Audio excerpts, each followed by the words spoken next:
So, ich bin heute bei meiner ersten Vernissage, Kunst im Rathaus Neufahren. Heute Abend war die Vernissage und ich habe eine Künstlerin bei mir, die Miriam da Silva. Sie haben heute 2 Bilder ausgestellt, genau. 2 sehr, sehr große Bilder, wunderschöne Bilder. Wieso ausgerechnet diese 2 Bilder? Diese 2 Bilder sind letztes Jahr entstanden und die waren mir sehr wichtig, weil ich in München auf einer Ausstellung war und mich hat das so inspiriert. Und im Zuge des Todes von Herrn Lindbergh habe ich mir gedacht, die stelle ich jetzt einfach aus. Ist aber mit Sicherheit nicht Ihre erste Ausstellung, oder? Sie sind ja regional bekannt als Malerin, Künstlerin. Ich denke schon, dass mich ein paar Leute kennen. Können Sie ungefähr sagen, wievielte Ausstellung das ist? Ich denke, das kann ich jetzt nicht so sagen. So kleinere mehrere, vielleicht 20 oder so. Wie lange malen Sie schon? Circa 28 Jahre. Ha. Jetzt muss ich mir ganz blöd fragen, weil mit Malen ist bei mir ganz aus. Also ich kriege so Kindergartenzeichnungen noch hin, aber richtige Bilder, funktioniert bei mir nicht. Kann man es lernen oder muss man da schon ein Händchen dafür haben? Weil ich habe nicht das Gefühl, dass ich das jemals lernen könnte. Also ich sage immer meinen Kursteilnehmern, jeder kann malen.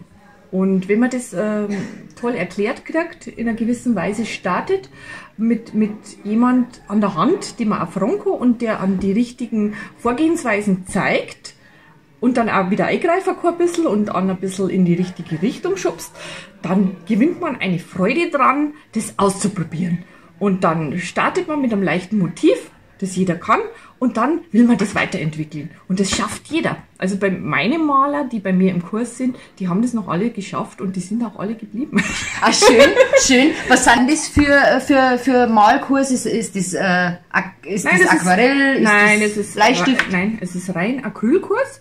Und ich versuche meinen Leuten zu vermitteln, Motive von, wenn sie mitbringen wollen, von Fotos oder auch Früchte, die ich dann da habe oder Blumen. Der klassische Früchtekorb, das Nein, eigentlich eher so nicht. Okay, also wir starten eigentlich frei oft, wo ich oft anfange mit, meinetwegen mit Zitronen oder so. Hab mir daheim, schneidet man auseinander und legt sie. Ah, schön.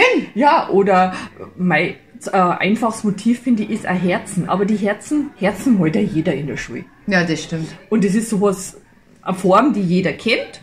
Und dann komme aber ich daher und sage, ja, Herzen, aber du darfst nicht bloß eins malen, du musst mehrere malen. Und du musst die Herzen ineinander malen, dass sich die Herzen berühren. Und dann haben sie das auf dem Papier oder auf der Leinwand und dann müssen es aber die Herzen auch noch Fülle geben, dass die plastisch werden. Und so starten wir eigentlich, so ganz einfach. Schön. Eigentlich ganz einfach und dann aber in der Farbigkeit darf sich jeder dann auf 2, 3 Farben beschränken. Okay. Die darf er sich selber aussuchen und ich begleite ihn dann dabei. Wie lange dauert so ein Kurs? 2 Stunden, sowas. 2 Stunden? Ist das Mach immer ein Tageskurs oder ist das... Nein, mache immer so Blöcke, so 12 Mal. Ah, okay.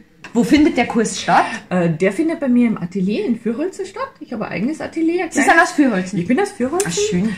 Ortsteil von Neufahren. Und ja, da mache ich halt diese Kurse. Wie viele Teilnehmer sind da immer pro Maximal Gruppe?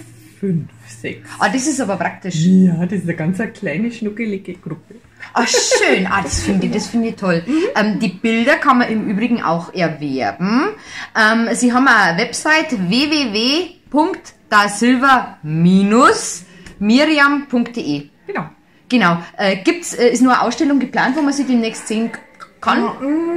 Nein, momentan nicht, aber ich werde das wieder in meine Website dann reinschreiben, wenn die nächste schön ist. Also die nächste hoffe ich doch, dass das in München vielleicht was wird. Okay. Aber es steht noch ein bisschen die Sterne.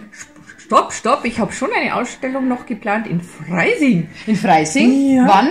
Am Littenkeller oben.